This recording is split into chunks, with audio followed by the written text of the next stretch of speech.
Bonjour, bonjour. Alors aujourd'hui dans cette vidéo, je vais te parler de la dépendance affective. Ça commence bien. Alors ce sujet, pourquoi? Parce que la dépendance affective ou l'indépendance du coup, c'est quelque chose qui est quand même fort dans l'air du temps de manière générale. Les femmes sont indépendantes, etc.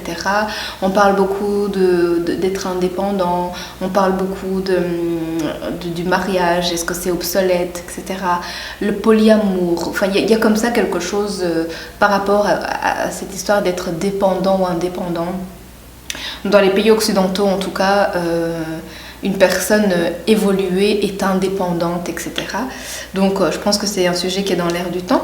Et aussi par rapport à moi-même, tout simplement, c'est un sujet aussi qui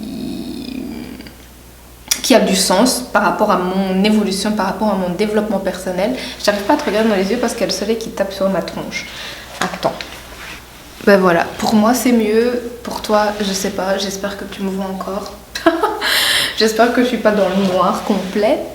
Voilà, sinon j'arrivais pas à ouvrir les yeux en fait. Donc je disais quoi?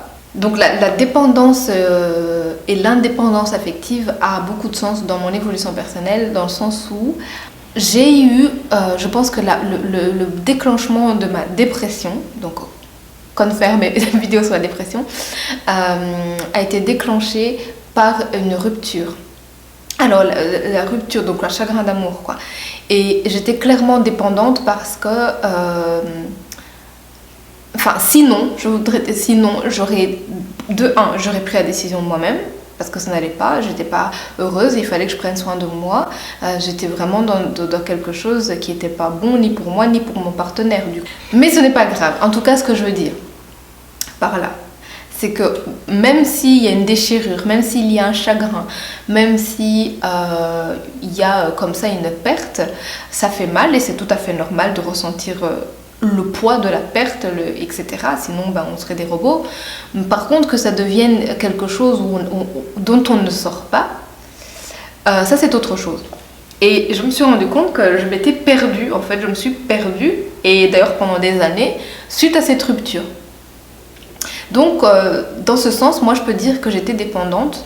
Dans cette histoire-là, j'étais dépendante. Ça avait pris une grosse place parce que j'avais pas assez d'estime, parce que j'avais pas assez de confiance en moi, parce que j'avais pas fait le travail que j'ai fait depuis. Mais je te parle de ça, c'était il y a 10 ans. Hein. D'accord. On est en 2020, cette histoire, ça s'est passé en 2010. Donc, c'est de vieilles histoires. J'étais clairement dépendante. Alors, maintenant, je dirais que je suis... Est-ce que je peux dire que je suis indépendante? Je n'en suis pas si sûre non plus parce que je me pose réellement la question à savoir, quand on construit comme ça, quand on a des projets de vie avec une personne, que l'on compte sur elle pour, je ne sais pas moi, pour partager, ne serait-ce que pour partager comment ça s'appelle, les factures. Il y en a un qui dépose les enfants au matin, l'autre qui les reprend au soir. Des bêtes trucs, hein. Je ne vais même pas aller dans des choses très sentimentales, très philosophiques, etc. Mais rien que ça, c'est une dépendance.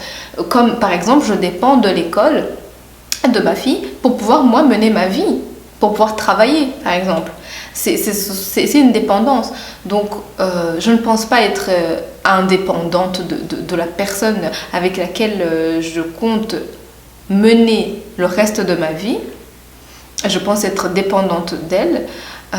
Mais s'il arrivait quoi que ce soit qui fasse que cette personne ne pourrait plus tenir ce rôle-là, eh bien, je m'en remettrai. Ça va faire du mal, ça va me chambouler, etc.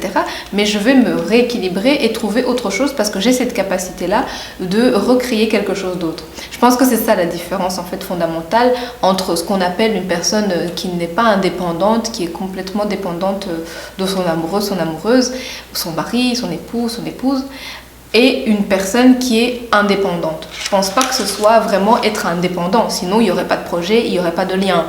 Je pense qu'à partir du moment où c'est une relation aussi forte, où il y a des liens, où on s'appuie sur la personne à certains moments, où on partage les fonctions pour pouvoir tourner au quotidien, il y a d'office une dépendance et ça ne veut pas dire que c'est mauvais.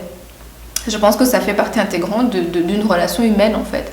On dépend de ses amis pour pouvoir se relaxer, pour pouvoir faire des activités. Enfin voilà, le mot dépendance ne doit pas faire si peur que ça. Je pense qu'à nos jours, c'est un mot qui fait peur. Ah non, moi je suis indépendante, regardez-moi, je sais faire ça et ça. Mais voilà, donc c'est un sujet qui est important pour moi parce que c'est une grosse réflexion. C'est une grosse réflexion, c'est aussi un développement personnel, comme je dis toujours. Et voilà. Je pense aussi que du coup, il y a des moments où on est plus ou moins dépendant. Je pense que ça dépend aussi de la personne, la place qu'elle va avoir. Il y a des personnes dont on est plus dépendante que d'autres. Certains, ça va être leur mère, parce que on compte sur les parents pour leur écoute, pour, encore une fois, prendre les petits le mercredi ou le samedi. Même si ce sont des choses fonctionnelles comme ça n'empêche qu'au quotidien, on dépend de ces personnes-là. On dépend de sa meilleure amie.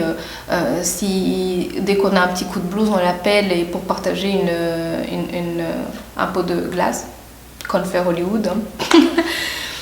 Voilà. Donc je pense que ce n'est pas si terrible que d'oser dire qu'on dépend d'une personne ou qu'on a besoin d'une personne. Je ne pense pas que ce soit quelque chose de si terrible que ça. Donc moi, je dépends de mon amoureux actuellement, d'une manière ou d'une autre. Mais ça ne veut pas dire que je vais crever si ça venait à se terminer. C'est quelque chose que j'envisage, que c'est possible.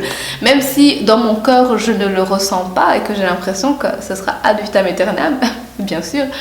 Parce que tout va bien, parce que je n'ai pas 15 ans ni 20 ans.